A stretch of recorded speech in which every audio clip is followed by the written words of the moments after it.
दोस्तों नमस्कार। प्रश्नावली के प्रश्नों का व्याख्यात्मक उत्तर लेकर आपके सामने आया हुआ हूं और उसके प्रश्न इस प्रकार हैं। पहला प्रश्न, ओष्ठ की स्थिति के आधार पर स्वर का प्रकार। तो यहाँ प्रश्न जो पूछ रहा है वह ओष्ठ की स्थिति के आधार पर स्वर के प्रकार को पूछ रहा है।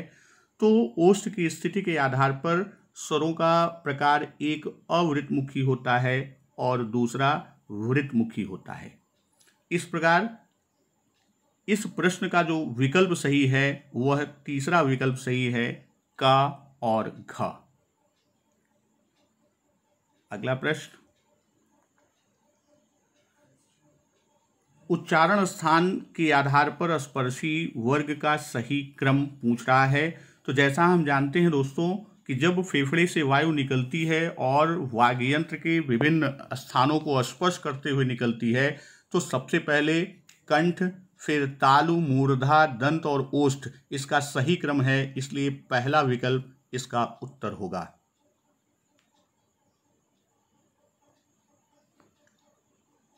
अगला प्रश्न, अर्ध स्वर हैं या, व, अंग, अह, का वर्ग और आ, ई, उ। तो यहाँ जो सही आपका विकल्प है वह या और व ये अर्ध स्वर हैं, जबकि अंग और अह ये आपके अयोगवाह हैं। का वर्ग आपका स्पर्शी व्यंजन है, आ, ई, उ जो है ये आपका ह्रस्व स्वर है। अगला प्रश्न, निम्न में से कौन सा घोष वर्ण है? ख, च, म, ठा। तो घोष वर्ण के बारे में जैसा हम जानते हैं कि घोष उन्हें कहते हैं जिसमें स्वर तंत्र में कंपन होता है और वर्ग का तीसरा, चौथा और पांचवा वर्ण। तो इसमें पांचवा वर्ण आपका मा है, इसलिए आपका विकल्प मा सही होगा। अगला प्रश्न, ए, ऐ वर्ण कहलाते हैं नासिक, मूर्धन्य, ओष्ठ या कंठ तालव्य। चूंकि हम जानते हैं कि जो ए है वह आ और ई के योग से मिलके बना है, तो आ जो है वो कंठ वर्ण है, ई जो है वह तालु से संबंधित है अर्थात तालव्य है, इसलिए ए और ऐ का सही विकल्प कंठ तालव्य है। अगला प्रश्न, निम्न में बताइए किस शब्द में द्वित्व व्यंजन है? पुनः, इलाहाबाद, दिल्ली और उत्साह। तो इसका सही विकल्प दिल्ली है। संयुक्ताक्षर में जब हम बात करते हैं तो दो आता है, एक द्वित्व की बात आता है, एक व्यंजन गुच्छ की बात आता है। जब एक ही वर्ण लगातार आता है तो वह द्वित्व में जाता है और अलग अलग आते हैं तो वह व्यंजन गुच्छ में जाते हैं। यहाँ विकल्प दिल्ली। उत्पत्ति के आधार पर शब्द के भेद होते हैं 2, 4, 6 और 8। तो हम उत्पत्ति या स्रोत के आधार पर जब शब्द के भेद की बात करते हैं तो उसका सही विकल्प आपका है 4। कौन कौन से? तत्सम, तद्भव, देशज और विदेशज की बात करते हैं।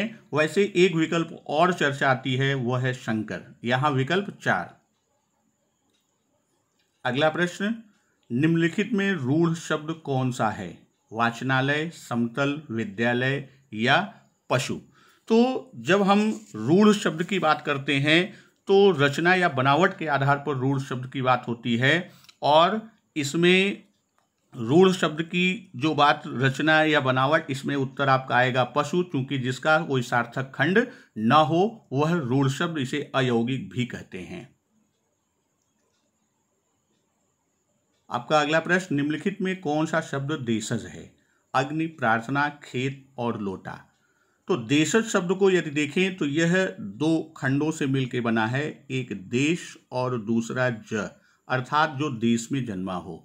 अर्थात क्षेत्रीय प्रभाव में इस परिस्थितियों और आवश्यकताओं के अनुसार जिन शब्दों का जन्म होता है वह देशज होता है और इसका उत्तर होगा लोटा। अगला प्रश्न, रेलगाड़ी शब्द है तत्सम, देशज, विदेशज या संकर।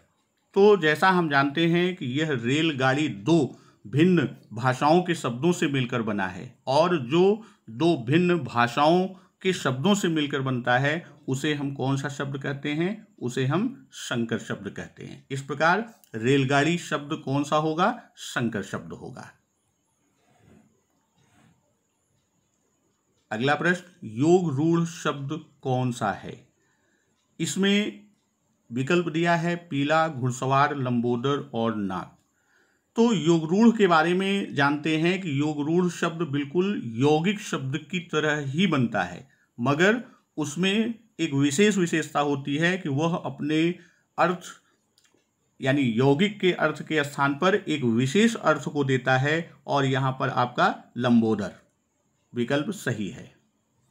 द, आ, का, शा, आ बराबर ये पूछा गया है, तो इसमें जो है यदि आप देखें यह वर्ण संयोजन की बात करता है।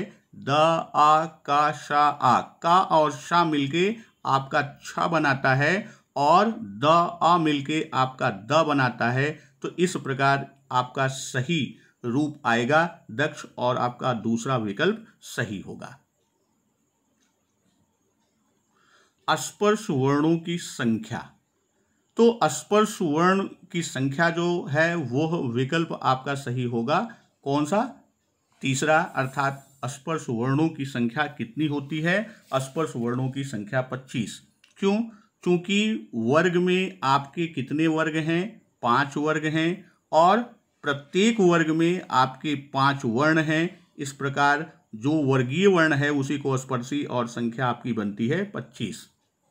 अल्प प्राण वर्णों की संख्या है 31, 15, 16 और 25। तो यहाँ इसका उत्तर जो सही बनेगा, अल्प प्राण वर्णों की संख्या 31। क्यों? क्योंकि इसमें सभी स्वर होते हैं। वर्ग का पहला, तीसरा और 5वां वर्ण होता है, अंतस्थ होता है और अनुस्वार होता है।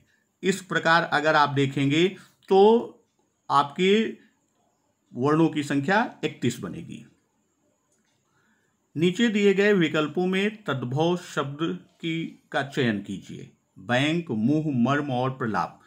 तो जैसा कि हम जानते हैं कि जो तद्भव शब्द होता है, जो संस्कृत से अपभ्रंशित होकर अर्थात पाली और विभिन्न भाषाओं से होते हुए वो अपभ्रंशित हो जाता है, और उन शब्दों का हम प्रयोग करते हैं, अर्थात परिवर्तित जो तत्सम का रूप होता है। तो इसका सही विकल्प क्या होगा? मुंह। अगला प्रश्न, ज्ञावर्ण किन वर्णों के संयोग से बना है? तो ज्ञावर्ण जो है वह जा और या, दूसरा विकल्प आपका इसमें सही होगा। क्यों? क्योंकि ज और या का योग जो है ज्ञा है, और यदि छा की बात करें तो वो का और शा से बना है, और त्रा की बात करें तो ता और र से बना है, श्रा की बात करें तो सा और र से बना है। अगला प्रश्न है, निम्नलिखित में कौन अयोगवाह है? तो यहाँ अयोगवाह में 2 वर्ण आते हैं, एक विसर्ग आता है और एक अनुस्वार आता है। एक विसर्ग है और एक अनुस्वार है। तो यहाँ पर जो विकल्प दिया गया है वह विसर्ग का दिया गया है, अतः इसमें पहला विकल्प सही है, विसर्ग। नेक्स्ट प्रश्न, तालव्य व्यंजन है। तो तालव्य व्यंजन का मतलब जिन व्यंजनों का उच्चारण स्थान तालु से होता है।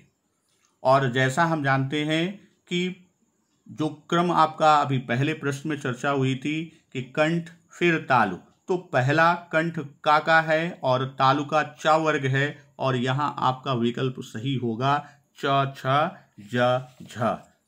तो यह आपका विकल्प सही। अनुनासिक व्यंजन कौन से होते हैं? यहाँ प्रश्न आता है अनुनासिक व्यंजन कौन से होते हैं? वर्ग के प्रथमाक्षर, वर्ग के तृतीयाक्षर, या वर्ग के चतुर्थाक्षर, या वर्ग के पंचमाक्षर। जैसा हम जानते हैं कि जो वर्गीय वर्ण है उसका प्रत्येक वर्ग का 5वां वर्ण जो है वह क्या होता है? अनुनासिक होता है। प्रयत्न के आधार पर ल किस प्रकार की ध्वनि है? तो ला जो है प्रयत्न के आधार पर यह पार्श्विक ध्वनि है। क्यों? क्योंकि जब हम इसका उच्चारण करते हैं तो वायु जिह्वा के बगल से निकलती है। यही उच्छिप्त जो है वो डा और ढा के नीचे बिंदी लगाते हैं, वो आपका उच्छिप्त में जाता है। तो यहाँ ये उत्तर आपका पार्श्विक में जाएगा।